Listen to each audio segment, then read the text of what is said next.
Hello, it's Wednesday. So happy hump day. Hope your week is going really well.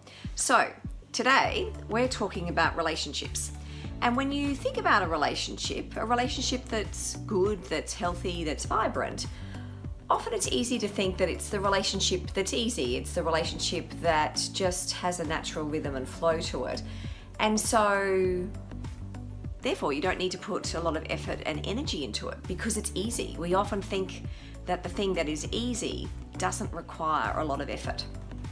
And yet, in reality, when you think about relationships that are good relationships, the ones that work really well, they're the ones that you devote more time to. They're the ones that you're happy to devote that energy to because you know it's going to lead to something. You're getting something back, but you're also giving something in return. When you're thinking about relationships in a work environment, it's important when you're looking to develop that strong, healthy, dynamic relationship with people from all different levels, all different parts of the organization. It's important to sit back and think, how much energy am I putting into this relationship? And am I focusing in the right way? And am I taking the easy approach when in fact, perhaps the relationships I need to cultivate are going to require more effort and going to require more energy. So when you're thinking about that, ask yourself, what type of relationships am I trying to build in the organization? Because there's really two key areas that you can think about this from. Am I looking at it from a short-term transactional perspective, or am I trying to build those long-term, long-lasting, sustainable relationships? It's very easy to pick the person who is transactional, the person who is only building their relationship with you because they want something. And when it's transactional, it usually has an expiration date and there's not a lot of sustainability to it. And so it's the type of approach to relationship building that may give you some benefit in the short term, but it's certainly not going to pay off in the long term. When you're thinking about the sustainable long-term relationships, when you're willing to devote the right amount of energy and effort to relationships, they're the relationships that have longevity. They're the relationships that will go the distance. Because when you're doing that, both parties to the relationship see value in building that relationship. And it means that there's some shared outcome or some shared goal that you perhaps are working towards. In both your personal life and in your professional life, you'll come across people who are either the transactional or in that long-term sustainable camp. The question for you is, where do you want to be? And what's going to be of most benefit to you? I'm hoping you're of course thinking about that more sustainable end, because when you're thinking about relationships and building relationships that have depth and real character, they're the relationships that add so much value to your life, and not just in terms of what you're getting out of it, but also in terms of connection. And we know that building strong connections is a really important part of having a happy, healthy life.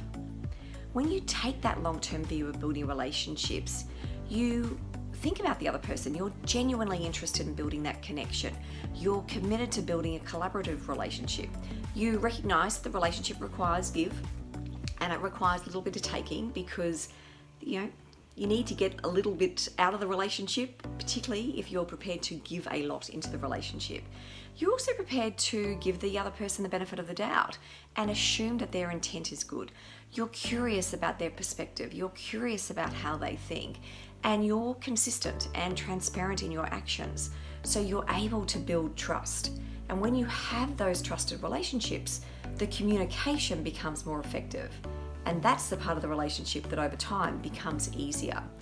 I love the quote from Stephen Covey, and if you listen to these video clips, you'd know that I often reference Stephen Covey's work, because when he says, when the trust account is high, communication is easy, instant, and effective.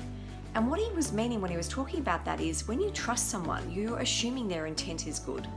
And so you're more willing to listen. You're more willing to be open to the different ideas. So once you start to think about the different way you're approaching relationships, you're then able to sit back and assess really honestly the effectiveness of the relationships that you have at work.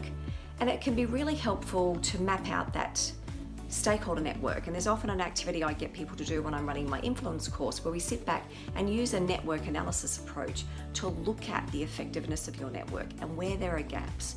So you're considering, how frequently do I engage with people? What's the health of that relationship?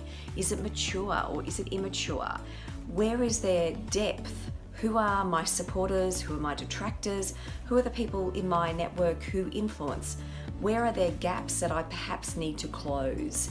And who are the connectors? And by connectors, I mean the people who know other people. You will naturally have people in your network who are willing to connect you to other people. And it's also important for you to check, are you a connector? Are you the sort of person who hoards onto your network and you're not willing to share and connect people?